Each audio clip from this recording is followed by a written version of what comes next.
Abra em Esdras 9, dando continuidade na exposição. E nós vamos ler, embora o texto seja grande, mas nós iremos ler só 3 versículos, certo? Eu resisti à tentação de não expor a partir do verso 4, porque eu queria expor tudo, mas tem tanta coisa aqui, gente, tanta coisa do 1 ao 3, que eu falei, não vamos acelerar, né? Vamos devagarzinho. Então nós vamos ler do 1 ao 3, certo? Eu estou com a RA, Revista Atualizada.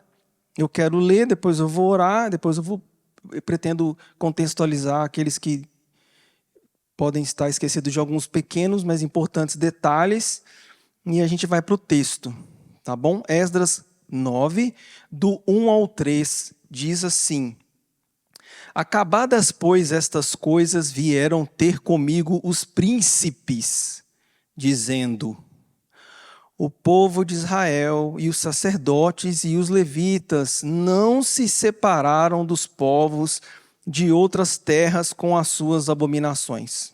Isto é, dos cananeus, dos heteus, dos ferezeus, dos jebuseus, dos amonitas, dos moabitas, dos egípcios e dos amorreus. Verso 2: Pois tomaram das suas filhas para si e para seus filhos. E assim se misturou a linhagem santa com os povos dessa terra. E até os príncipes e magistrados foram os primeiros nessa transgressão. Verso 3: Ouvindo eu tal coisa, rasguei as minhas vestes e o meu manto, e arranquei os cabelos da cabeça e da barba, e me assentei atônito. Vamos orar? Senhor, obrigado pela Tua palavra, obrigado porque nós estamos aqui nessa igreja do Senhor, com o Teu povo, para ouvir, Senhor Deus, a Tua palavra. Fala aos nossos corações, que o Senhor possa abençoar aqueles que também ouvirão pelos meios digitais, Senhor, e que possamos ser edificados, Pai, somente por meio do Teu Santo Espírito, Deus. É a nossa oração, Pai, e a fazemos em nome de Jesus Cristo. Amém.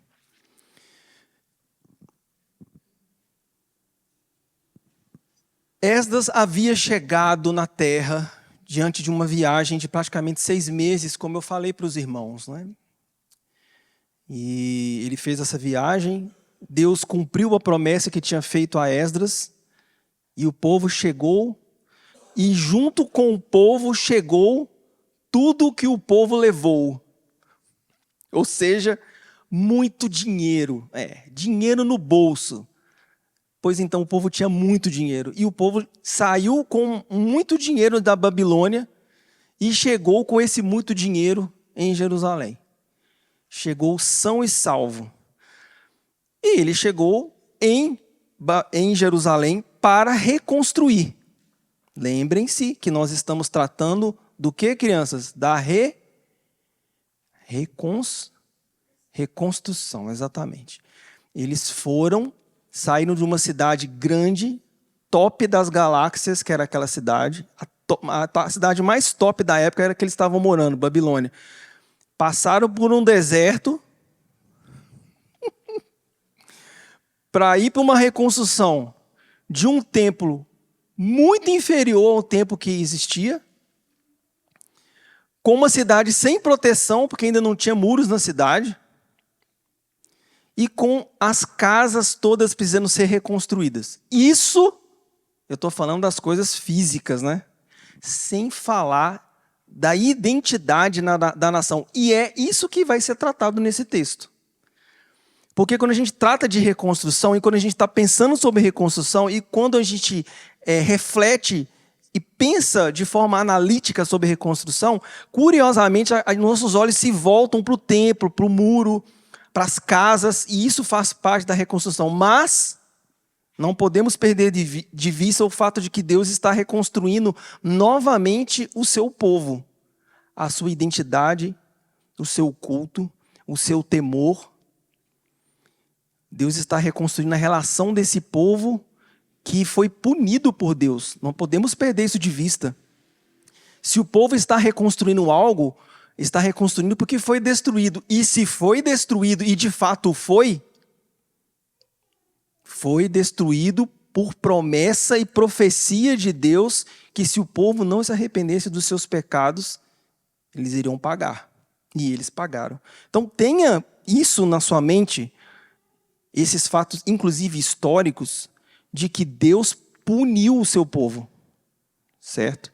Então, uma reconstrução nasce, no caso aqui do povo de Deus, de Israel, por causa de uma punição de Deus para esse povo. Não podemos perder isso de vista.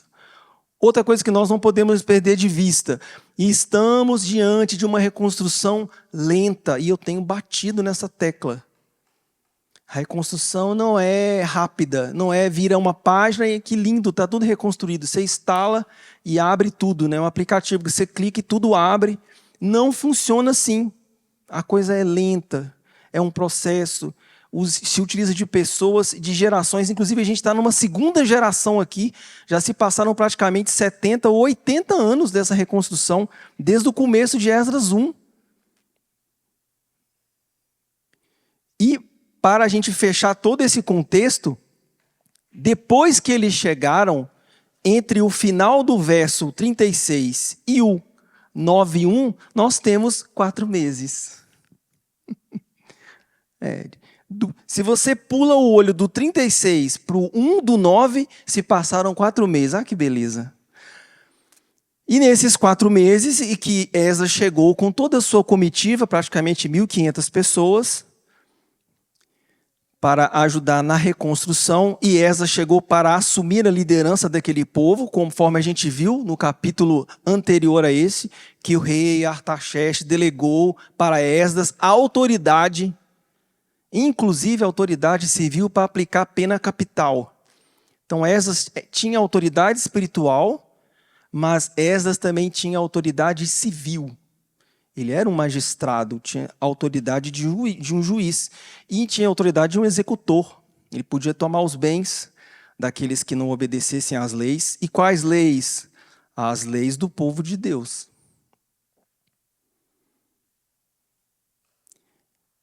Esse é o contexto que a gente está aqui. Passaram-se 4 meses, todos chegaram, ficaram felizes. Esdras está ensinando agora o povo. Porque Esdras saiu da Babilônia para quê? Para ensinar. Ensinar a lei. A reconstrução na parte de Esdras como líder era governar o povo e ensinar o povo a lei. Lembram que na carta é falado que ele era um mestre da lei? E nas suas mãos estava o rolo, ou seja, com ele estava a autoridade e ele guardava inclusive esse rolo, os rolos dos livros, porque naquela época os livros não eram encadernados como a gente tem os livros hoje. Naquela época a tecnologia era enrolar o livro. Os livros eram enrolados. Então, Esdras tinha essa autoridade. Esdras chegou com o povo, estava liderando o povo, passaram-se 4 meses da reconstrução, e aí nós temos o verso 1 aí, que nos mostra que a vida daqueles que reconstroem não é uma vida fácil, certo? Uma vida que é daqueles que reconstroem nem sempre vai de conformidade com o projeto da reconstrução. Tenha tudo isso em mente que eu estou te falando. Ele está ensinando o povo sabe por que Esdras veio da Babilônia, o povo sabe por que o templo foi reconstruído, o povo tem consciência de tudo aquilo que aconteceu com eles. E aí é no meio disso tudo que 4 meses depois, Esdras fica sabendo que as coisas na reconstrução não estavam indo bem. Quais coisas não estavam indo bem na reconstrução? Bom, pessoas vão procurar ele, e aí no verso 9 vai nos falar, né? Acabadas essas coisas, vieram ter comigo, no caso Esdras, que está escrevendo, os príncipes, dizendo: o povo de Israel e os sacerdotes e os levitas não se separaram dos povos de outras terras. E aí nós vamos ter o tema desse sermão, ou dessa exposição, ou dessa meditação, que eu gostaria de propor para nós nessa noite. Eu gostaria de falar sobre as alianças, o recado, o pecado e o trato. Alianças, o recado, o pecado e o trato. É isso que esses 3 versículos vão mostrar. Eu sei que é estranho a gente falar de alianças pensando no caso do povo de Israel aqui, porque são algumas pessoas que estão quebrando a lei. Mas eu quero que você tenha em mente que Esdras vai reagir ao pecado do povo como se fosse o pecado dele. E eu quero que você guarde isso, porque no final eu quero voltar a essa ideia, certo? Tenha em mente que Esdras saiu do lugar que ele saiu para trabalhar num lugar muito inferior aonde ele estava. A gente não pode perder isso de vista.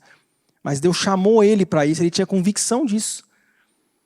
E é nessa reconstrução, 4 meses depois, ensinando aquele povo que tinha acabado de vir da Babilônia e veio da Babilônia porque tinha sido punido, Esdras fica sabendo que esse povo está quebrando a lei. E Esdras vai agir em reação a isso, como se ele tivesse quebrado a lei. Então, guarde isso. E agora vamos para o primeiro ponto, que é o recado. O recado é que algumas pessoas, e aqui a tradução está para príncipes, mas a ideia aqui é que eram leigos. Eram pessoas do povo que ficaram sabendo que líderes do povo estavam tomando mulheres para si que não eram mulheres de Israel. E aqui eu quero prestar atenção, e pela providência de Deus, nós temos muitos jovens aqui, né? Eu quero que vocês fiquem com o olho bem arregalado para mim, certo?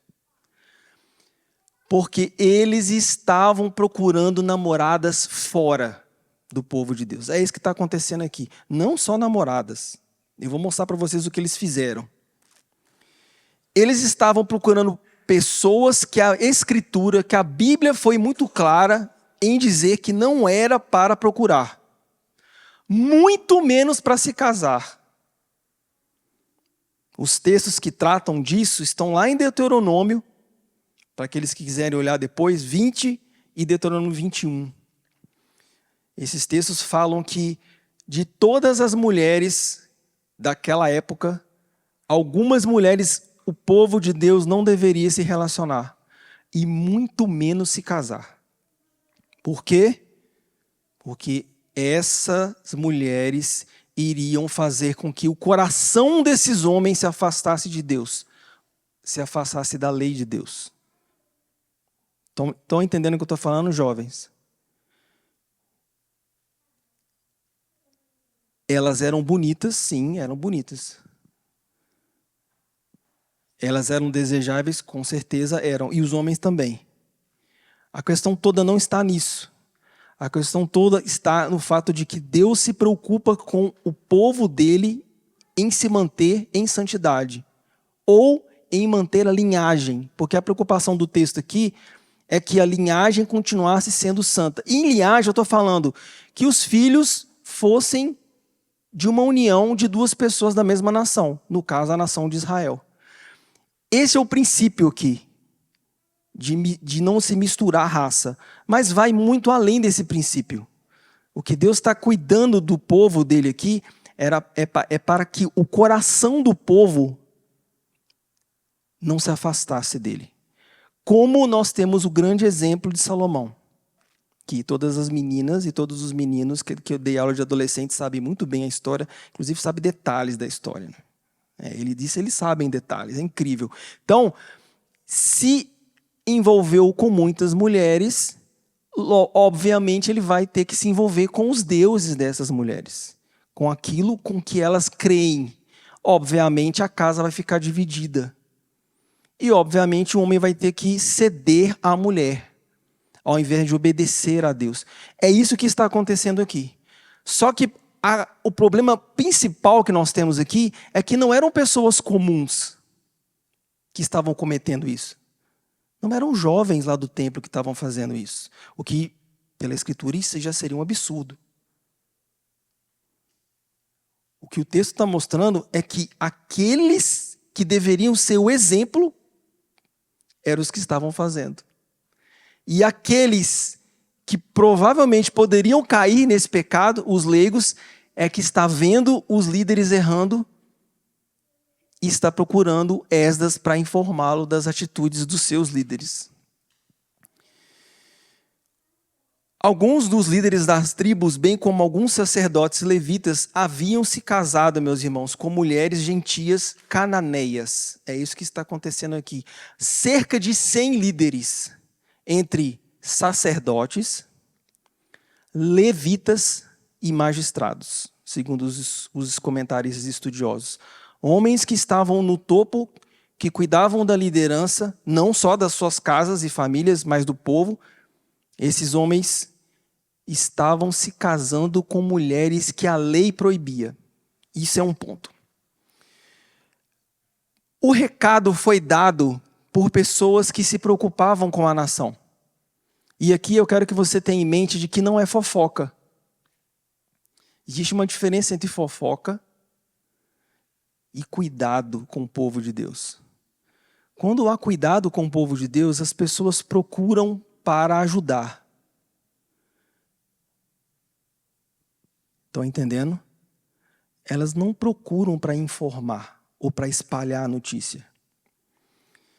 Isso aqui é muito similar ao que acontece em 1 Coríntios 1:11, em que os da casa de Clói informam Paulo dos pecados que estavam acontecendo dentro da igreja. Então, queridos, o que eu quero mostrar para vocês aqui é que pessoas novas, jovens, estavam vendo a conduta dos líderes deles, viu que os líderes estavam errando, e provavelmente eles procuraram esses líderes e esses líderes não ouviram. Muito provavelmente isso aconteceu. O texto não fala isso, mas provavelmente foi isso. Por que a gente pode dizer isso? Porque eles procuram o principal dos líderes para resolver. Procura Esdras. Então, leigos estão vendo, líderes não estão vendo. Leigos estão obedecendo a lei e líderes que deveriam obedecer estão desobedecendo. É isso que o texto está nos mostrando. E o texto nos mostra que esses leigos vão fazer um serviço maravilhoso para a obra de Deus. Custoso para eles, obviamente, porque são leigos, não são pessoas de autoridade, mas são pessoas de responsabilidade. Eles procuram a pessoa que pode resolver aquilo. E a pessoa única que poderia resolver aquilo é a pessoa que veio e trouxe toda essa comitiva. A pessoa que abriu mão de tudo, a sua carreira lá, se deslocou para estar ali. Era uma pessoa confiável. E é essa pessoa que eles procuram. E o nome dessa pessoa é o nome que dá o nome do nosso livro, é Esdras. Eles procuram Esdras e informam Esdras tudo o que está acontecendo.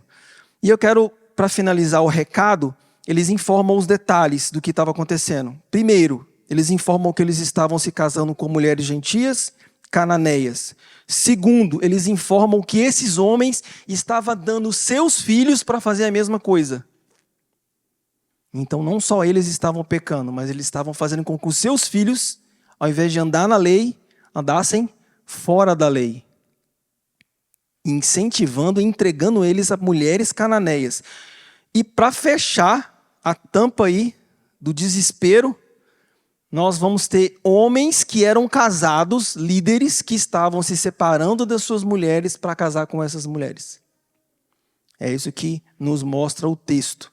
Então o recado foi dado, e o que a gente pode aprender com esse recado, meus irmãos, é que se você é líder ou não, se você é leigo ou não, se você tem conhecimento da palavra de Deus e se você sabe aquilo que tem que ser feito ou aquilo que está sendo feito é errado, você tem toda a autoridade para procurar a autoridade principal e informar do que está acontecendo. Não para fofocar, mas para resolver.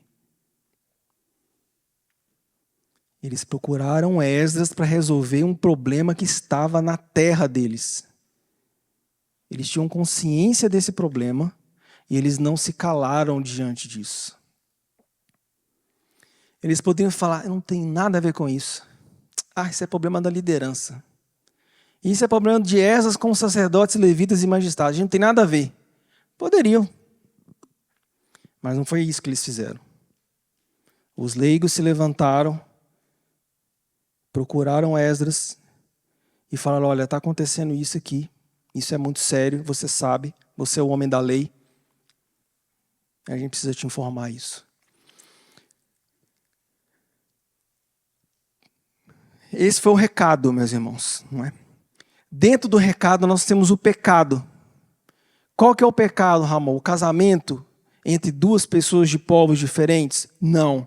O pecado é não obedecer à lei de Deus. O pecado é Deus falou para não fazer e você está fazendo. É um princípio. Deus não queria que o povo se misturasse com outros povos por causa dos deuses de outros povos. Como a nação seria santa, separada?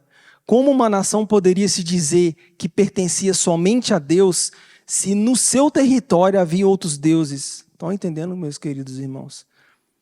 Que a questão vai muito além de um simples casamento de duas pessoas que são de nacionalidades diferentes. Não é essa a questão. A questão é que você vai trazer princípios junto com aquela pessoa que você está se associando a ela. E, inevitavelmente, você vai ter que se curvar àqueles princípios, porque você está fazendo uma aliança com ela. Você está colocando ela para dentro da sua casa, você vai constituir uma família com ela. E aqui, meus irmãos, vai muito além, inclusive, de família, vai muito além, inclusive, de casamento, porque nós temos diversos tipos de aliança hoje. Nós temos diversos tipos de collab, né? A gente fala de collab no Instagram hoje. Diversos tipos de associação em que uma pessoa recomenda outra pessoa. Então, quando você se associa com qualquer pessoa, inclusive em termos de negócio, entenda que você está se associando com os princípios dela. E que cedo ou tarde ela vai mostrar esses princípios dentro do coração dela. Cedo ou tarde você vai conhecer quais são os deuses daquela pessoa por causa das escolhas daquela pessoa. Então a aliança aqui, e por isso que eu falei que o tema é a aliança, o recado, o pecado e o trato, cuidado com as pessoas que você você faz aliança, que você permite e concorda em assinar tratados. Concorda em caminhar junto em negócios, na sua profissão, no seu trabalho. E nós temos diversos tipos de aliança. Nós temos alianças de amizade, temos alianças matrimoniais, temos alianças de negócios, de empresários, não é? Eu tenho, ao longo desses 20 e poucos anos, eu tenho visto muitas pessoas tementes a Deus, empresários fazendo alianças com pessoas que não são tementes a Deus, meus irmãos. E os resultados são sempre horríveis. Porque antes da cifra, meus irmãos, está o coração da pessoa. Antes da posição dela, de com quantas pessoas ela tem influência, isso muito atrás disso está o coração da pessoa. Então, se você se aliançar a uma pessoa que o coração dela não está totalmente aliançado com Deus, meus irmãos, a Escritura está mostrando que vai ter problema no seu arraial. E não adianta você culpar a Deus depois. Não adianta culpar A ou B ou C. E é isso que esses leigos estão apontando para Esdras. Esdras, esse povo está fazendo aliança com pessoas que não têm o coração totalmente entregue ao Senhor. Pessoas que não têm temor ao nosso Deus. Estão fazendo aliança, são líderes. Vão perpetuar a nossa nação misturando deuses. É isso que está sendo falado aqui, meus irmãos. Nas entrelinhas está sendo colocado diante de Esdras que o povo de Israel está traindo Deus. colocando outros deuses no lugar de Deus. Por meio de quê? Por meio de associações indevidas. Então, aos jovens aí, né? Faculdade para frente, Enem, amizades novas, né? O mundo de repente se torna em HD, Full HD, super colorido, né? Tudo é maravilhoso. Cuidado com as alianças. Cuidado com as cananeias. Cuidado, certo? Atrás de uma bela cananeia, de um belo cananeu, existe um coração que está totalmente entregue a outros deuses. E você vai ter que lidar com isso lá na frente. Empresários, pessoas que nos assistem, cuidado com quem você se associa. Isso é muito sério. Muito sério. O pecado é colocar outras pessoas no lugar de Deus, no final das contas, porque você vai ter que se curvar assim como Salomão se curvou. E o povo sabia muito bem o que aconteceu com o reino de Salomão. Foi um reino com muito dinheiro. E aí? Ruiu. Por causa de alianças. E foram muitas alianças que ele fez. Alianças indevidas. Alianças que não deveriam ter sido feitas. Mesmo que aparentemente trazia coisas muito boas em termos estratégicos, políticos, para o reino. Então, isso é perigoso. E isso é que o povo está trazendo para Esdras. E aí nós temos a última parte, né, que é o trato. Nós tivemos o recado, eles contaram, tivemos o pecado, eles apontaram quais foram os pecados, e Esdras muito bem entendeu, porque ele era um homem da lei, e ele era temente a Deus, e aí nós vamos ter o trato. Como Esdras vai tratar essa situação. E é aqui que eu quero chamar a sua atenção de como ele tratou e como eu fiquei assustado, né, com a forma como que ele tratou. Eu não me lembrava desses detalhes. O 3 mostra como que ele vai tratar. Lembrem, ele tinha uma carta do rei Artaxerxes que delegou a autoridade da cidade na mão dele. Irmãos, ele era o presidente da cidade. Ele tinha toda a autoridade na cidade. Eu falei isso no começo. Ele poderia mandar matar a pessoa. Pena capital estava nas mãos de Esdras. Então, qual seria o homem que estava ensinando? Um homem que tinha autoridade para fazer. Qual deveria ser a reação depois de 4 meses ensinando o povo, depois de 6 meses de uma viagem longa, 10 meses de trabalho, de muito sacrifício, fica sabendo que o povo está pisando fora da faixa, casando com mulher que não deve casar, fazendo os filhos casar com mulher que não deve casar, adorando outros deuses e são líderes sacerdotes. Qual que deveria ser a reação? Traz aqui que nós vamos matar em praça pública. Traz aqui que eles vão confessar perante o povo. Deveria ser a reação dele, né? Porque a gente provavelmente é isso que nós vamos fazer. Traz essa cambada aqui para a gente resolver isso na frente de todo mundo. Vamos matar eles de vergonha. São líderes, traz aqui na frente. Olha o que Esdras faz. Verso 3. Ouvindo, rasguei as minhas vestes e o meu manto. Os comentaristas falam que provavelmente Esdras ouviu isso aqui, se levantou, foi para o templo, que era o lugar de se fazer isso que ele está citando aqui, e no templo ele vai rasgar suas vestes, que eram um sinal de desespero, de arrependimento, de sofrimento. Vai rasgar o manto. Meus irmãos, Esdras vai orar. Esdras não vai chamar o povo, não vai dar uma dura na liderança, vamos fazer uma reunião urgente. Vamos fazer uma reunião urgente, precisamos conversar. Não foi nada disso que Esdras fez. Esdras se levantou, foi para o templo, rasgou as vestes. O texto mostra coisas que normalmente não eram feitas. Ele arranca cabelos da cabeça. Essa cena aqui, meus irmãos, é um homem em desespero. Ele está desesperado. Está igual um louco, arrancando o cabelo da cabeça, arrancando o pelo da barba, se humilhando. E ele se assenta atônito. A palavra atônito aqui é a ideia de que ele está desesperado e perplexo com aquela situação. Esdras está entendendo que o povo não tem nenhum temor ao Deus que trouxe eles de um cativeiro. Agora, o que eu quero chamar a sua atenção é que Esdras toma para si a responsabilidade. Ele não procura a liderança. O que vai acontecer depois? Semana que vem, vocês vão saber. Eu quero enfocar na atitude do líder principal de Esdras. E é exemplo para mim e para você. Ele vai orar. No templo, ele vai se humilhar. E isso que ele está sentindo é porque ele reconhece o pecado do seu povo. E foi o que eu falei no começo, meus irmãos. O pecado não era de Esdras, mas Esdras tomou o pecado para si e se humilhou perante Deus, porque era o povo dele. Vocês estão compreendendo a atitude desse líder? Estão compreendendo? A responsabilidade era de Esdras. Quem que chamou esse homem? Deus.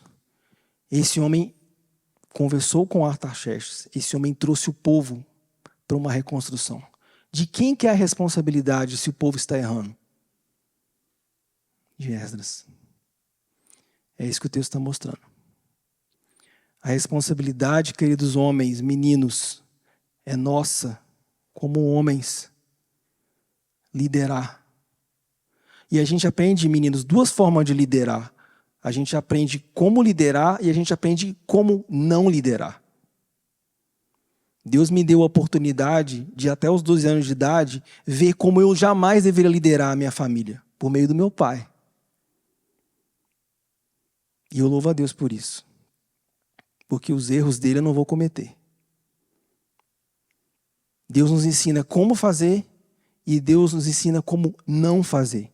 Aqui, Deus está nos mostrando um homem que nos mostra meninos e líderes como fazer.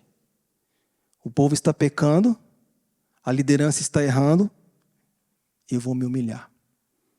Eu preciso orar. Esdras levanta-se e vai para o templo. Esdras se humilha, nem desespero. Ele se assenta. E essa cena é uma cena muito triste de se ver. Mas é uma cena muito bela. Porque é na reconstrução que Deus levanta esses líderes.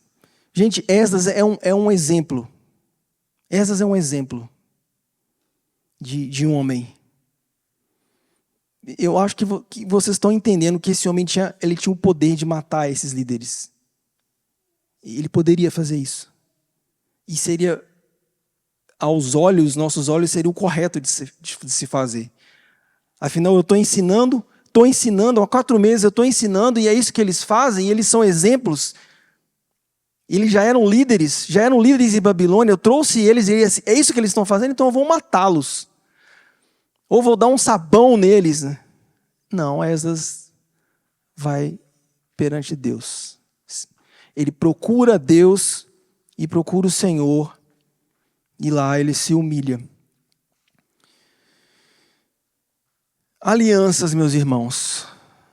Nas alianças que nós fazemos e que você vai fazer na sua vida,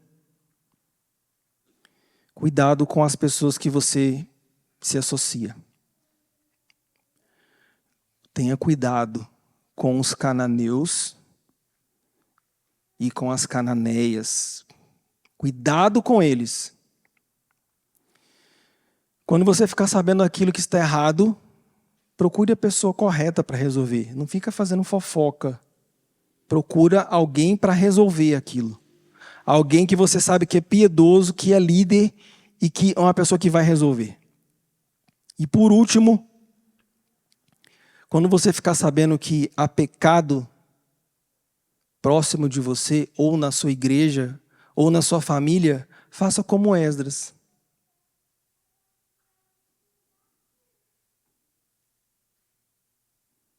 Não culpe as pessoas. Vai orar. Procura o Senhor. Procura o Senhor que te chamou, o Senhor que te convocou. Se humilhe perante Ele. Entenda que aquele pecado é o seu pecado, porque é o pecado do povo de Deus. Aquela dor é a sua dor, ela afeta você. Você é afetado pelo pecado do outro. É isso que está sendo mostrado aqui. E é isso que a gente perde de vista no nosso individualismo. Que a gente acha que o problema é do irmão. O problema do irmão é o seu problema. Se ele de fato é seu irmão, se ele é adelfos de você, nascido do mesmo útero, aquilo que afeta ele te afeta. Tem que afetar. Se não afeta você, não é irmão. Entendem? Esdras tomou para si o pecado do povo. Porque antes de ser um líder gigante, antes de ser um homem sábio, Esdras era um homem piedoso, temente a Deus. Ele sabia que ele tinha que procurar aquele que tinha chamado ele. E ele foi orar. E as consequências da sua oração, aí você vai saber semana que vem. Amém? Vamos orar? Senhor, obrigado pela tua palavra. Nos ajude a sermos como Esdras, Pai. Nos ajude a reconstruir o teu povo, Senhor. E se enfrentarmos lutas e pecado, dificuldades de aprendizado, que possamos orar, Senhor. Nos humilhar, buscar a tua presença. Que possamos, Pai, ter discernimento, Pai. Ajuda-nos, Pai, a sermos fiéis a Ti. Ajuda-nos, Pai, a termos aliança somente com o Senhor.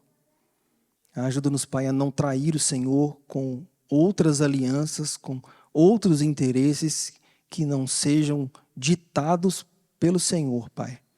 Te peço em especial pelo coração dos jovens, Pai. Guarda cada um deles, Pai. Guarda o caminho de cada um deles. Ajude-os, Pai. Fale com cada um deles. Que eles conheçam o Senhor de forma íntima e pessoal, Senhor.